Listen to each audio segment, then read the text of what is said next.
আর সব শেষে চলছে পাতুরির প্রিপারেশন।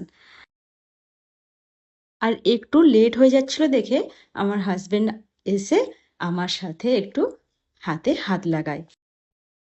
এরপর তাওয়া গরম করে তেল ছড়িয়ে পাতুরিগুলো একটার পর একটা রান্না করার জন্য দিয়ে দিলাম। রান্না বান্না কমপ্লিট করে ফাইনালি আমরা বসে গেছি। মা এখানে আমাদেরকে আশীর্বাদ করছেন।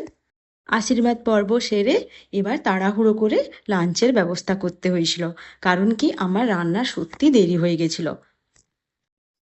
আর আমার তো খুবই টেনশন হচ্ছিল, কারণ শুধু জামাই তো নয়, আজকে বাড়ির সকলেই খাওয়া দাওয়া করবে।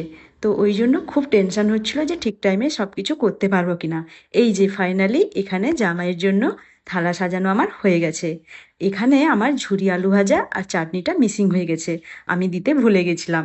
যাই হোক, জামাই রাজা তো একদম সাজুগুজু করে সুন্দর করে খাওয়ার জন্য রেডি হয়ে গেছে। নিয়ে এসেছিল দই মিষ্টি, আম লিচু, এগুলো কাকুর বাড়িতে দিদির বাড়িতে সবাইকে দিচ্ছিলাম। সারা দিনটা সুন্দর করে আনন্দে মজা করে সবার সাথে কাটানোর পর রাত্রে আমরা বাড়ি ফিরে এসেছিলাম, কারণ কি ওর পরের দিন স্কুল ছিল, থাকার কোনো উপায় নেই।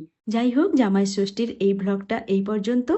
নেক্সট ব্লগ নিয়ে চলে আসবো খুব তাড়াতাড়ি। ততক্ষণ সবাই সুস্থ থাকুন, ভালো থাকুন আর পরিবারের সকলকে নিয়ে হ্যাপিতে থাকুন। Tata, by.